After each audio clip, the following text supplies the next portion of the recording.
Hechos capítulo 2, del 1 al 4 dice, cuando llegó el día de Pentecostés, estaban todos unánimes juntos, y de repente vino del cielo un estruendo como de un viento recio que soplaba, el cual llenó toda la casa donde estaban sentados, y se les aparecieron lenguas repartidas como de fuego, asentándose sobre cada uno de ellos, y fueron todos llenos del Espíritu Santo, y comenzaron a hablar en otras lenguas, según el Espíritu les daba que hablasen. Vamos a meditar acerca de lo que es la relación que existe entre el Espíritu Santo y la Iglesia. Nosotros tenemos que saber que la venida del Espíritu Santo, después de que Jesús asciende a los cielos, fue el evento más relevante, es y será el evento más relevante para el cristianismo. ¿Sí? Después que Jesús asciende a los cielos, la venida del Espíritu Santo, el derramamiento del Espíritu Santo, es el evento más relevante en la vida del cristianismo. Y es necesario que nosotros entendamos esto.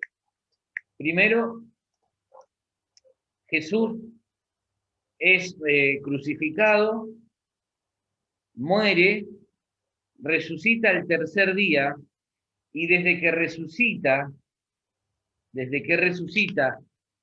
hasta que asciende a los cielos, pasaron 40 días. Desde que Jesús asciende a los cielos hasta que el Espíritu Santo viene sobre la vida de la iglesia o sobre la vida de los primeros cristianos, pasaron 10 días más. ¿Sí? La verdad es que la Biblia no da mucha pauta de qué es lo que anduvo haciendo Jesús después de que resucitó. Menciona solamente algunas cosas como que se presentó a los discípulos, pero no da mucha pauta, no dice mucho más. Dice que se presentó a los discípulos, fue apareciendo a los que habían estado con él, les mostraba las marcas de su crucifixión, pero no dice mucho más. Entonces, yo quiero que veamos algunas cosas que no solamente las vamos a tomar para la vida de la iglesia, sino obviamente para cada uno de nosotros. Primero dice el versículo 1, cuando llegó el día de Pentecostés. Cuando llegó el día de Pentecostés. Pentecostés significa literalmente día de la cincuentena. Es decir, se cuenta el periodo desde que Jesús resucita hasta que el Espíritu Santo viene, que es lo que decíamos recién, 40 más 10, terminan siendo 50 días. Pentecostés significa literalmente día de la cincuentena. ¿Sí? Ahora, cuando yo meditaba en este pasaje, me daba cuenta de que Dios no tiene algo improvisado desde la mala concepción de lo que es la improvisación. En la agenda de Dios, Dios tiene todo preestablecido ya. Para cada cosa, Dios tiene un tiempo asignado y fuera de ese tiempo no va a ocurrir absolutamente nada. Cuando Dios crea, por ejemplo, el mundo, para cada día asignó una serie de elementos y de cosas que iban a formar parte de lo creado en ese día. El primer día Dios crea ciertas cosas que no crea el segundo día. Para el segundo día asignó otra serie de cosas o elementos creados que formaban parte para ese día de creación. En el tercer día hace exactamente lo mismo, en el cuarto igual, en el quinto, en el sexto, y al séptimo día reposó de sus obras. Dios tenía todo preestablecido ya cómo iba a ser la creación. Tenía un tiempo para la formación de su pueblo, primero Israel. Ya sabía con qué personas él pretendía llevar a cabo esa agenda.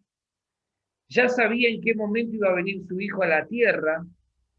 Ya tenía establecido el tiempo en que iba a ser crucificado.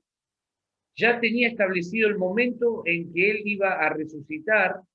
Ya tenía establecido el tiempo en que el Espíritu Santo iba a ser derramado sobre la tierra, o sobre los cristianos. Dios tiene una agenda para cada cosa. Y eso es lo primero que nosotros tenemos que entender. Por eso lo que primero destaca Lucas acá al comenzar este capítulo 2 de Hechos es, dice, cuando llegó el día de, no lo hizo antes, no lo hizo después, lo hizo en el día de Pentecostés.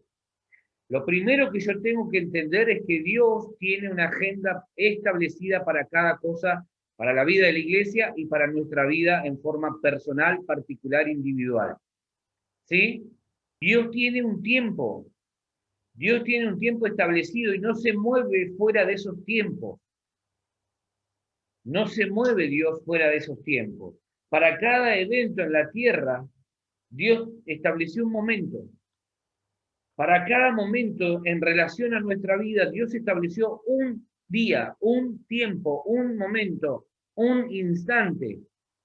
Dios no se va a correr de ese momento, de ese tiempo establecido. Dios no se va a salir de lo que ya tiene en su agenda.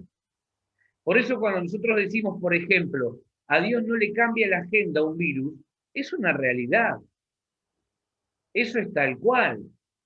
No es que Dios dijo, uy, apareció este bicho, la verdad que esto nos trastocó los planes, nos viene a cambiar la agenda, como quizás sí lo hizo con nuestros planes, con las cosas que a lo mejor para este año teníamos pensado, pero no es así con Dios.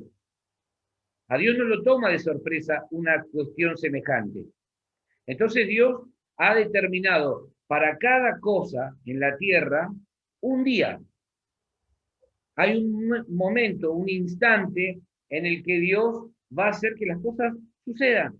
Y en nuestra vida es igual. A veces nos pasamos mucho tiempo esperando cosas y pensamos que Dios se olvidó de esas cosas. No es que Dios se olvidó, es que Dios asignó un día, un momento. Y fuera de eso, Dios no se mueve. ¿Sí? Amén.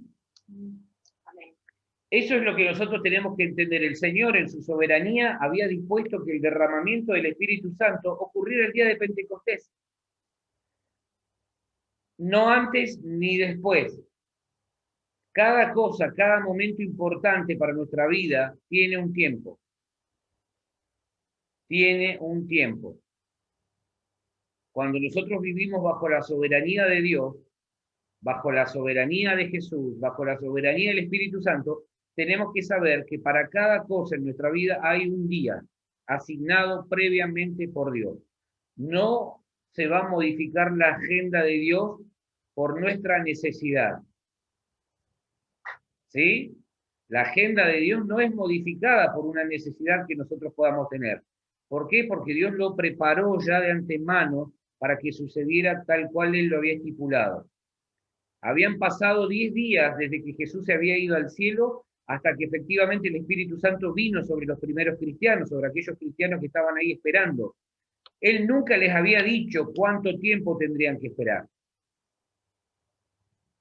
Entonces podía ser que ellos en su mente dijeran, bueno, en la próxima hora va a suceder, la próxima semana, el próximo mes, no tenían idea.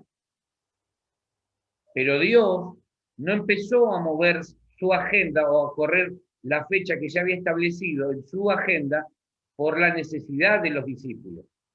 Nosotros tenemos que saber que para cada necesidad de nuestra vida, Dios tiene un día. Lo mejor que podemos hacer durante ese tiempo de espera es seguir las instrucciones de Jesús. Vamos a Hechos 1, 7 y 8. Y les dijo, no os toca a vosotros saber los tiempos o las sazones que el Padre puso en su sola potestad, pero recibiréis poder cuando haya venido sobre vosotros el Espíritu Santo, y me seréis testigos en Jerusalén, en toda Judea, en Samaria y hasta lo último de la tierra. ¿Sí? Ahí fíjense que Jesús es claro y les dice a los discípulos, no les toca a ustedes conocer el tiempo de Dios. Tiempos que el Padre estableció en su sola potestad. No se preocupen por eso. El texto nos está confirmando algo muy importante. No está en nuestras manos establecer cuándo sí y cuándo no. Eso le pertenece a Dios. No le corresponde al hombre determinar cuándo sí y cuándo no. Ese es un error que muchas veces cometemos. Y por eso, por no entender esto que estamos hablando ahora, es que a veces dejamos de orar, porque pensamos que ya no va a suceder nada, porque pensamos que, bueno, ya pasó el tiempo. Decimos, bueno, ya el tiempo pasó, ya no va a suceder nada, ya no tiene, no va a acontecer nada de lo que venimos pidiéndole a Dios. Y en realidad es porque no hemos comprendido esto. No nos toca a nosotros saber los tiempos de Dios para nuestra vida y para la vida de la iglesia. Lo que tenemos que hacer es confiar que hay un tiempo que Dios ha establecido para derramar ciertas bendiciones sobre la vida de la iglesia. ¿Sí? Entonces, Dios es soberano, a nosotros solo nos resta obedecer y seguir las instrucciones del Maestro. Él sabe mejor que nadie cómo, cuándo y dónde hacerlo. Confiemos.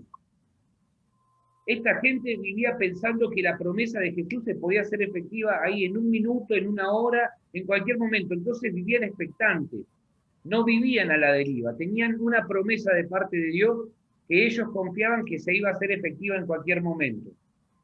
Pentecostés era una fiesta judía, es decir, que esa fiesta de Pentecostés ocurrida en Hechos, o ese momento, ya tenía un antecedente en el Antiguo Testamento. El Pentecostés no ocurría solamente, o no ocurrió solamente en Hechos, era una fiesta tradicional judía que ya había ocurrido en el Antiguo Testamento, donde se celebraba las primicias de la cosecha de trigo. Era una fiesta común, como podríamos decir, por ejemplo, acá en la zona, la fiesta de la manzana. Todos los años se hace la fiesta, y en el caso de Pentecostés se hacía también todos los años, donde se celebraba las primicias de la cosecha de trigo, donde el pueblo además celebraba haber recibido la ley. ¿Sí? Pentecostés, en el antiguo pacto, era la celebración que el pueblo tenía porque había recibido la ley, la palabra, los mandatos. Entonces, fíjense cómo Dios fue trabajando, cómo Dios fue hilvanando todo eso para que luego sucediera esto que aparece acá en Hechos 2. En el Nuevo Testamento, el pueblo no recibiría la ley, recibiría el espíritu de la gracia plenamente. ¿Sí? Ya no vivirían, no estarían celebrando haber recibido la ley, sino que ahora, bajo un nuevo pacto, ellos celebrarían el haber recibido el Espíritu Santo, el Espíritu de gracia y de favor en su plenitud y en su totalidad. Pentecostés, entonces, es importante que entendamos esto para entender dónde nace la iglesia. Estamos hablando de la relación que hay entre el Espíritu Santo y la iglesia. Ese es el tema que hoy estamos tocando, el Espíritu Santo y la iglesia. La iglesia no nace con Jesús. De hecho, Jesús solamente cita la palabra iglesia 2 veces. 2 veces Jesús habla de la iglesia o hace mención a la iglesia. Jesús habló más de 100 veces acerca del reino de Dios. La iglesia es el medio por el cual el reino de los cielos, el reino de Dios, avanza. ¿Sí? Pero Jesús, el mensaje que él vino desde un comienzo a dar fue: arrepiéntanse porque el reino de los cielos se ha acercado. Entonces, en esa fiesta de Pentecostés que menciona Lucas en el libro de Hechos, era donde mucha más gente iba a estar reunida, porque había una celebración, todo el pueblo iba a estar ahí celebrando lo que tradicionalmente celebraban. Lo que ellos no sabían es que en la agenda de Dios ya había establecido algo puntual. Ese momento, ese día, iba a ser derramado el Espíritu Santo sobre todos los que estaban ahí. Por eso Lucas comienza diciendo, cuando llegó el día de Pentecostés, ni antes ni después, cuando llegó ese día, en la agenda de Dios, todo está previamente establecido. Todo aquello por lo que nosotros estamos orando, tiene un día en la agenda de Dios en que va a suceder. No va a suceder antes, no va a suceder después, hay un día puntual. El problema es, o la confianza que nosotros tenemos que tener, es saber justamente esto. Dios tiene un día asignado para mi bendición. Ni antes ni después. A veces dejamos de orar, insisto con esto, porque pensamos que Dios se olvidó de lo que le venimos pidiendo. Pensamos que ya las cosas no van a suceder. Y nosotros tenemos que entender que hay una agenda establecida de Dios. Eso no se modifica por ningún evento natural o sobrenatural que pueda suceder. Porque es Dios el que está en control de todo lo que sucede. Entonces Dios dice, cuando sea Pentecostés, ahí se va a hacer efectiva la promesa. Ahí voy a derramar sobre toda carne de mi espíritu y mucha gente hablará nuevas lenguas, tendrán visiones, habrá sueños, etcétera, etcétera, etcétera. Los historiadores dicen que nunca había más gente en Jerusalén que en esa fiesta. Así que fíjense cómo Dios, estratega, perfecto estratega divino, elabora justamente la mejor estrategia para que todos puedan ser testigos de lo que Dios estaba comenzando a hacer. Ahí nace la iglesia. En este momento nace el tiempo que hasta hoy estamos viviendo, que es el tiempo del Espíritu Santo. ¿Sí? Cada parte de la Trinidad tiene su momento en la historia, y este momento es el momento del Espíritu Santo. Estamos viviendo en un tiempo donde el Espíritu Santo es el que se mueve por medio de la iglesia, y es el momento de mayor revelación que la iglesia ha experimentado, porque muchos profetas, muchos hombres de la antigüedad, quisieron haber vivido este tiempo que nosotros estamos viviendo, y dice que no lo pudieron vivir. Dice que apenas algunos lo alcanzaron a ver de lejos y lo saludaron, pero no pudieron experimentarlo. Así que nosotros somos privilegiados de vivir este tiempo que Dios nos regala. Dios se las ingenió para visibilizar el inicio de un movimiento que luego se conocería como la iglesia. A partir de Hechos 2 se inicia el tiempo de la iglesia. Ahí nace la iglesia y entramos, como decíamos recién, en el tiempo del Espíritu Santo, y esto nosotros lo tenemos que tener re claro. Pues mucha gente vive a destiempo, vive desfasado en cuanto al tiempo del Espíritu. Algunos siguen orando pensando que el Espíritu Santo no es una realidad, es una energía cósmica, dicen algunos cristianos inclusive, es una fuerza que anda dando vueltas por ahí, ¿viste? Que de vez en cuando viene y te golpea y vos reaccionás. No, el Espíritu Santo es la tercera persona de la Trinidad y es tan real como lo fue Jesús. ¿Sí? Lo que pasa es que ese espíritu,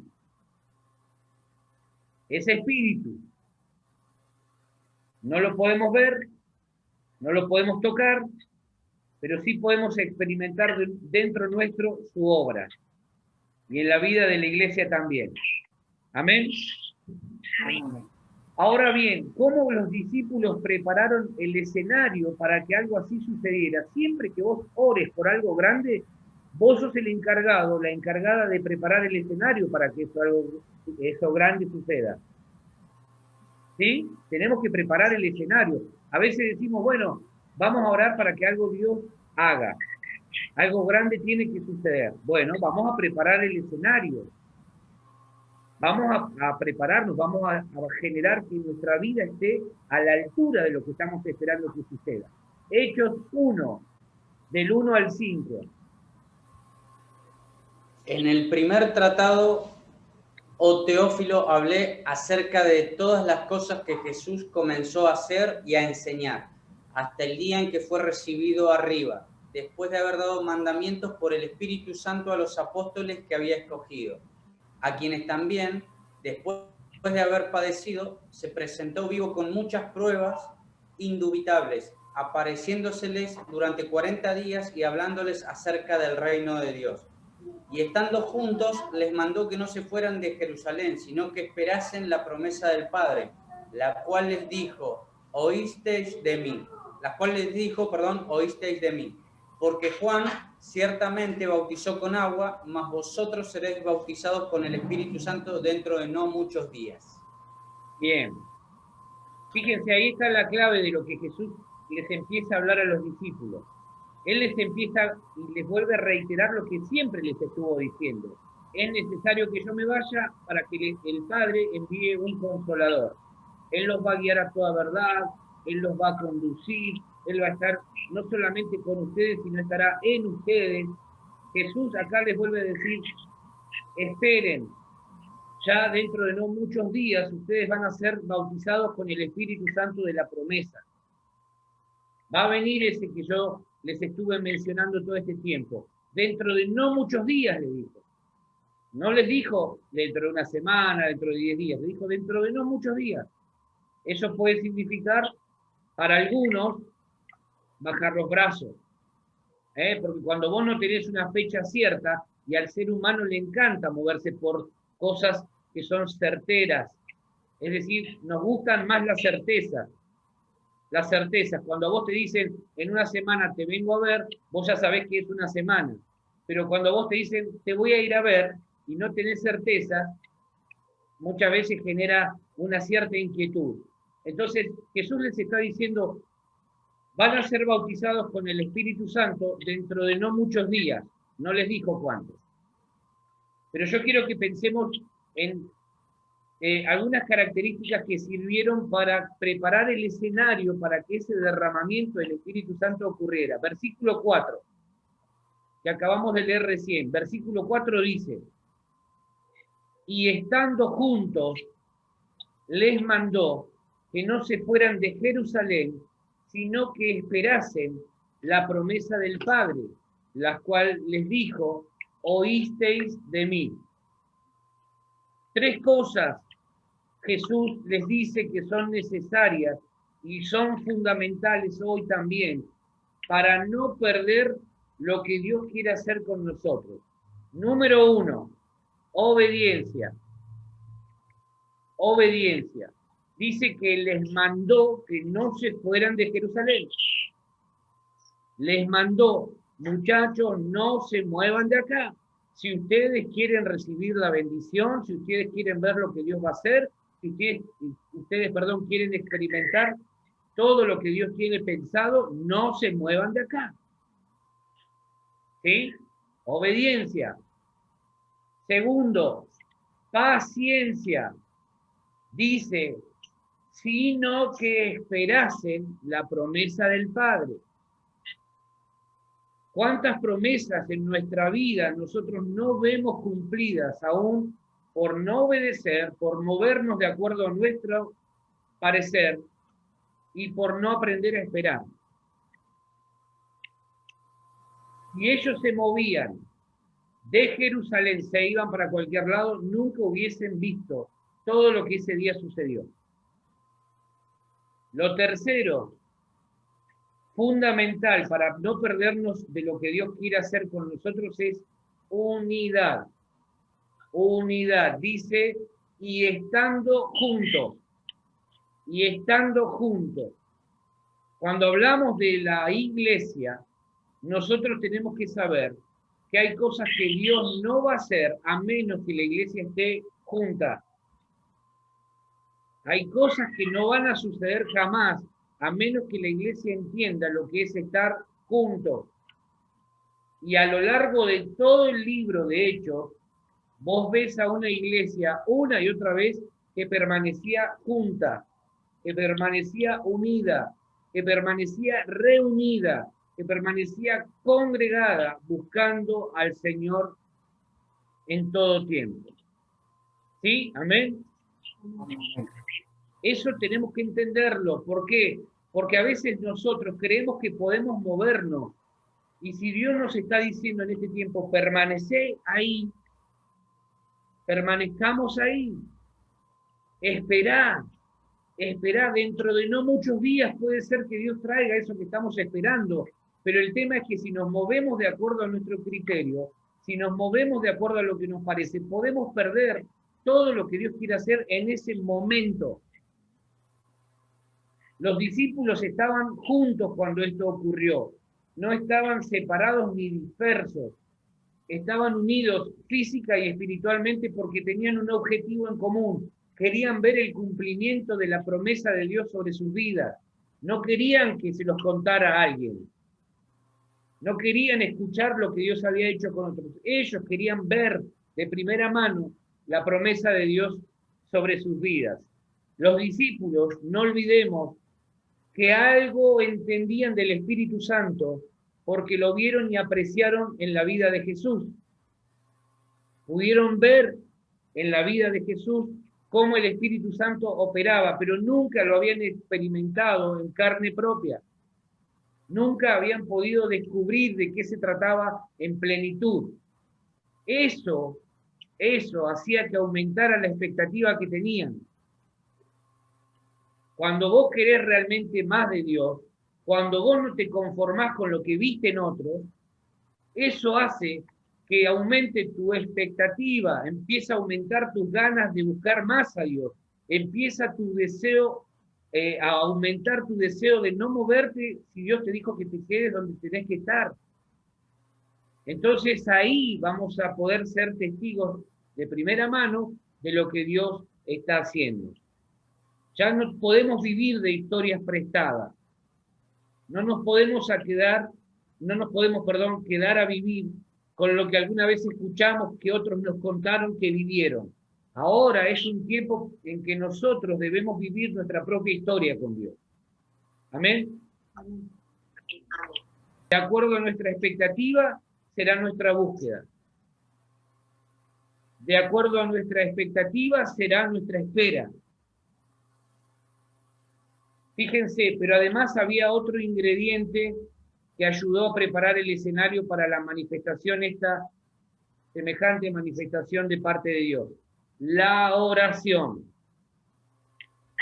Versículo 12, 13, 14 de Hechos 1. Entonces volvieron a Jerusalén desde el monte que se llama del Olivar, el cual está cerca de Jerusalén, camino de un día de reposo. Y entrados subieron al aposento alto donde moraban Pedro, Jacobo, Juan, Andrés, Felipe, Tomás, Bartolomé, Mateo, Jacobo, hijo de Alfeo, Simón el celote, Judas, hermano de Jacobo. Todos estos perseveraban unánimes en oración y ruego con las mujeres y con María, la madre de Jesús, y sus hermanos. Bien. Nunca lo vas a ver a Dios moviéndose sin que previamente la iglesia ore. Las grandes manifestaciones que Dios ha realizado a lo largo de la historia, siempre estuvieron precedidas de la oración. Siempre estuvieron bañadas, regadas con mucha oración. Y este tiempo no es la excepción. Por eso cuando nosotros hablamos, por ejemplo, de cosas grandes, de cosas nuevas, de cosas buenas, cuando hablamos de el crecimiento de la iglesia, nosotros no lo vamos a lograr a menos que toda esa declaración, todas esas promesas que Dios ha hecho, estén bañadas y regadas de mucha oración. ¿Sí?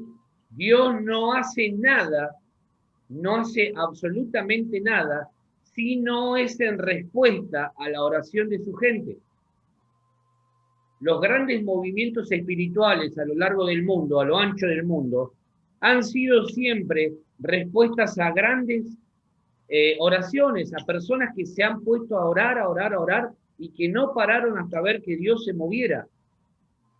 Entonces, en este tiempo nosotros tenemos que saber que si queremos ver algo grande de parte de Dios, no podemos dejar de lado la oración. No podemos. Porque todo lo que Dios ha determinado hacer lo hará sobre la base del clamor y el ruego de los suyos. ¿Vos querés que Dios haga algo grande en este tiempo?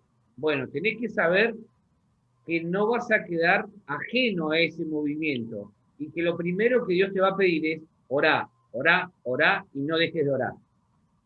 No dejes de orar. No dejes de orar. Fíjate que en el versículo 14 de Hechos 1 dice que todos esos que aparecen ahí en la lista y que estaban en el aposento alto, dice que perseveraban unánimes en oración y ruego. Perseveraban unánimes en oración y ruego. Acababan de ver cómo el maestro se iba al cielo. Acababan de ver a Jesús ascender a los cielos. Y ahora, en un momento yo me imagino, y muchachos, ¿y ahora cómo continuamos? ¿Cómo sigue esto? No tengo ni idea, habrá dicho Pedro. La verdad es que no quiero meter la pata. No quiero decir algo fuera de lugar, pero vamos a orar. Vamos a orar, vamos al aposento alto donde solíamos reunirnos también con el maestro y vamos a orar. Vamos a orar, porque si el Señor va a hacer algo, será en respuesta a la oración. Bueno, y empezaron a orar. Empezaron a orar. Mientras esperamos por las promesas de Dios, tenemos que mantenernos orando, clamando, rogando. Amén. Amén. No dejemos de orar. No dejemos de orar. A veces nos rendimos fácilmente y por eso nos privamos a nosotros mismos de ver cumplimientos de promesas que Dios nos ha hecho. Si en este tiempo Dios te prometió algo, personalmente, familiarmente, bueno, o como iglesia, Dios nos ha prometido cosas, bueno, lo mejor que podemos hacer es permanecer orando, permanecer clamando. ¿Por qué? Porque es la única manera en que eso nos va a sostener en el momento de la espera. Mientras espero, permanezco orando. Y mientras oro, voy preparando el escenario para que Dios suelte lo que nos ha prometido. ¿Amén? Amén. ¿Por qué hay gente creyente que no tiene expectativas? Porque no esperan nada. Porque creen que ya lo han visto todo y porque fundamentalmente han perdido de vista las promesas de Dios. Cuando una persona, por ejemplo, baja los brazos, se rinde, es porque ha perdido de vista la promesa que Dios le ha hecho. Generalmente pasa eso. Cuando alguien se desanima por alguna razón es porque está perdiendo de vista la promesa que Dios le ha hecho. Esta gente tenía una promesa. Dentro de no muchos días van a recibir la promesa del Padre de la cual yo también les vine hablando. No le dijo de acá a una semana, le dijo dentro de no muchos días. Y ustedes saben bien que para Dios un día es como 1000 años y 1000 años es como un día. Así que imagínate, dentro de no muchos días podía ser indefinido. Sin embargo, Dios tiene un día establecido en el que va a soltar su bendición sobre nuestra vida. No perdamos de vista las promesas de Dios. ¿Qué pasa? Cuando alguien no tiene expectativas, descuida su vida de oración. No ruega como antes lo hacía. No ora como solía hacerlo antes. No clama como solía hacerlo antes, porque va perdiendo las esperanzas. Ya pasó mucho tiempo. Creo que Dios se olvidó. Y sin embargo, Dios ha establecido un día en el que va a derramar su bendición. Jesús les dice, además, no se muevan de Jerusalén. No se muevan de Jerusalén. Otra de las razones por las que perdemos las bendiciones de Dios es porque no hemos aprendido a movernos según Dios. No hemos aprendido a movernos según Dios. Hay momentos en los que Dios te dice, quédate acá. Y ahí tengo que quedarme. Y hay momentos en los que Dios te dice, es tiempo de moverte. Y ahí es tiempo donde yo tengo que moverme. En un momento, el pueblo había recibido la orden de cruzar el mar. Los egipcios venían detrás de ellos. Moisés estaba liderando todo ese movimiento. Y en un momento Dios les dice, marchen. El pueblo lo que hace es ponerse a orar. Y Dios le dice a Moisés, ¿por qué se ponen a orar? ¿Por qué se ponen a clamar? Es tiempo de que marchen. Es tiempo de que avancen. Hay un momento para orar, pero hay un momento donde yo tengo que dejar de orar, porque ya oré, y tengo que marchar. Tengo que marchar. A veces, por no escuchar lo que Dios nos está diciendo, perdemos de vista, perdemos la bendición. ¿Sí? Orar, tenemos que orar. Pero hay momentos donde Dios te dice, bueno, ahora movete. Ahora es tiempo de que te muevas, ahora es tiempo de que avances, es tiempo de que marches. Movernos a destiempo, antes o después, nos lleva a perder el ritmo de Dios. Nos quedamos desfasados y buscamos a Dios muchas veces en escenarios en los que Dios ya no está. Hay un texto que lo menciona Génesis y lo menciona Hebreos y dice así: caminó Enoc con Dios y no vio muerte. ¿Qué significa caminar con Dios? Significa literalmente ir a la velocidad de Dios. Ni antes, no voy antes de Dios, ni voy después. Es decir, no voy adelantado a Dios, ni voy retrasado en relación al tiempo o al movimiento de Dios. Voy al mismo nivel. Eso significa caminó Dios o caminó Enoc con Dios. No le perdió pisada.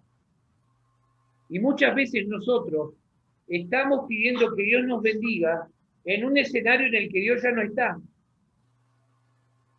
Porque Dios avanzó. ¿Estoy siendo claro en eso?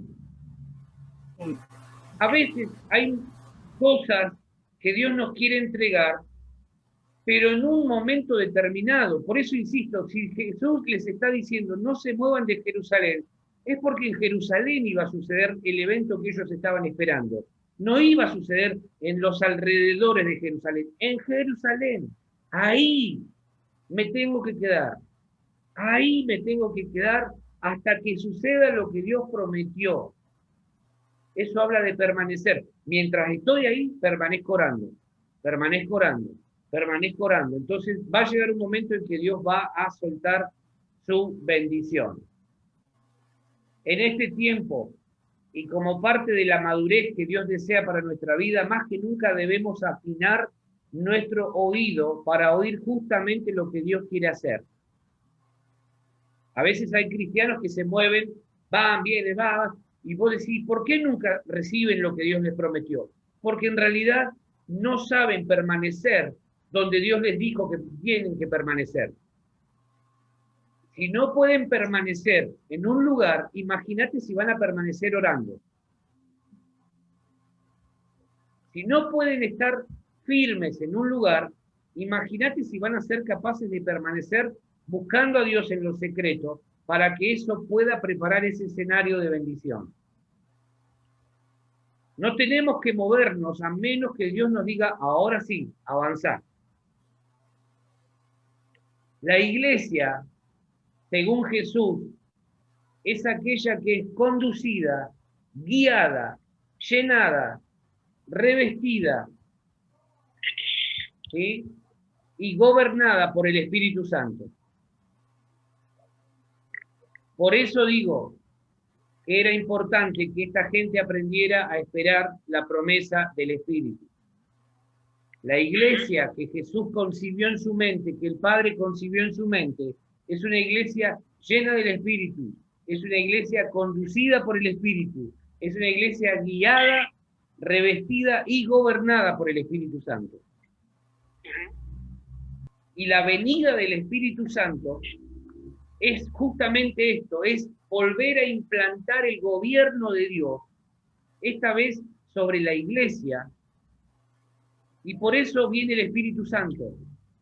La iglesia no puede ser considerada una iglesia de acuerdo al orden de Dios si el Espíritu Santo no la conduce. Podrá tener el nombre, podrá tener la fachada, pero no es iglesia de acuerdo a lo que Dios estipuló en la palabra. ¿Sí? Amén. Por eso vos ves que hay ministerios que fracasan, porque no son conducidos por la voz de Dios a través del Espíritu Santo. No son gobernados o gobernadas las congregaciones por el Espíritu de Dios. Hay una lucha de poder continuo y constante. No, porque esto, bla, bla, bla, y se termina diluyendo todo. Entonces el Señor envía el Espíritu Santo. No se muevan, les dice Jesús, no se muevan, esperen la promesa del Padre, no se muevan. Recién una vez que reciban la promesa del Padre, ahí sí muévanse, pero ya ese movimiento no va a ser de acuerdo a lo que ustedes quieren hacer, sino que ahora van a ser guiados por aquel que los va a llenar. Cambia. No es lo mismo un liderazgo bajo la influencia de solamente un buen deseo que un liderazgo o una iglesia bajo la influencia del gobierno del Espíritu Santo. No es lo mismo. ¿Sí? Amén. No es lo mismo. Por eso es tan importante que en nuestra vida el Espíritu Santo nos viva llenando. Nos viva llenando. Porque mientras más llenos del Espíritu seamos, más sensibles a la voz del Espíritu vamos a ser. Esperen, dijo Jesús, no se muevan, porque de ahora en adelante van a depender del Consolador, del Espíritu de Dios. Él los va a guiar a toda verdad. Y a partir de ahí, la iglesia es una realidad. Vino el Espíritu Santo y a partir de ahí la iglesia estalló, explotó. ¿Sí? Cambió la historia de la humanidad porque una iglesia viva, fuerte, pujante, formó parte de esa sociedad conocida por aquel entonces y trastornó ese mundo conocido por aquel entonces. Quiero que terminemos con esto. Cuando Dios forma a Adán, lo hizo a su imagen y semejanza. Eso es lo que dice la Biblia. Vamos a Génesis capítulo 2, versículo 7. Entonces Jehová Dios formó al hombre del polvo de la tierra y sopló en su nariz aliento de vida, y fue el hombre un ser viviente. Perfecto. Hasta ahí lo único que tenía Dios era la forma de algo que aparentemente tenía vida, pero no la tenía. Tenía la forma de humano, pero no era humano, no era un ser viviente. Mientras no hubo un soplo del Espíritu de Dios sobre ese trozo de barro, no había vida en el ser humano, no había vida en el hombre. Tuvo que venir el soplo de Dios sobre ese pedazo de barro para que a partir de ahí sí efectivamente hubiese vida. Esa fue la primera vez que el Espíritu de Dios sopló. Fue la primera vez que el Espíritu de Dios sopló, en este caso sobre un hombre. Con la iglesia es exactamente igual. En Hechos 2 tuvo que venir el soplo del Espíritu Santo sobre el cuerpo de creyentes. ¿Para qué? Para darles vida, para dinamizarlos, para potenciarlos, para llenarlos de poder. Porque mientras eso no ocurriese, iba a ser solamente un cuerpo con una linda forma a lo mejor, pero carente de vida y carente de poder. Lo mismo que sucedió en el Génesis, estaba sucediendo ahí en Hechos 2. Tuvo que venir el Espíritu Santo sobre ese cuerpo de cristianos para que a partir de ahí la iglesia fuese una realidad. Recibieron poder. No recibieron poder para entretenerse entre ellos. Ay, mirá qué poderoso que soy yo. Tocame, poneme la mano acá en la frente. No. Dice la Biblia que recibieron poder para ser testigos. para ser testigos. Nos fue dado poder para atestiguar acerca de Cristo. ¿Sí? Y a partir de ahí dice, me serán testigos en toda Jerusalén. Fíjense que Dios nunca pierde de vista el origen de las cosas. Dios nunca pierde de vista el origen de las cosas. Todo sucedió en Jerusalén. Todo. Todo. Los momentos más importantes de Jesús fueron en Jerusalén. El derramamiento del Espíritu Santo fue en Jerusalén. Jesús les dijo, muchachos, no se muevan de Jerusalén. Y ahora les está diciendo, me serán testigos en toda Jerusalén, Judea, Samaria y hasta lo último de la tierra. Dios nunca pierde de vista el origen de las cosas. Cuando Dios te llamó tenía en mente algo con tu vida. Puede ser que haya transcurrido el tiempo, pero Dios nunca perdió de vista el por qué te llamó, el para qué te llamó. Solo es cuestión de aprender a oír la voz de Dios. No te muevas, quédate acá hasta que la promesa sea efectiva. Amén. Amén. Nada hace que los planes de Dios en relación a nuestra vida y en relación a la vida de la iglesia se modifiquen.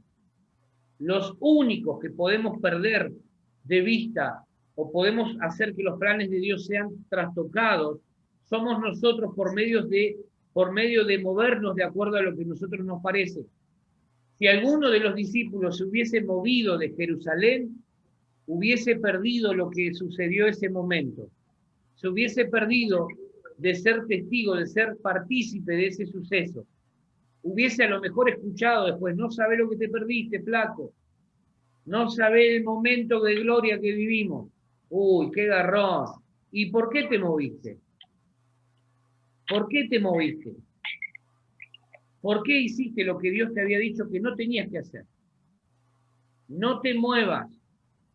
Esperá en ese lugar la promesa del Padre. Amén.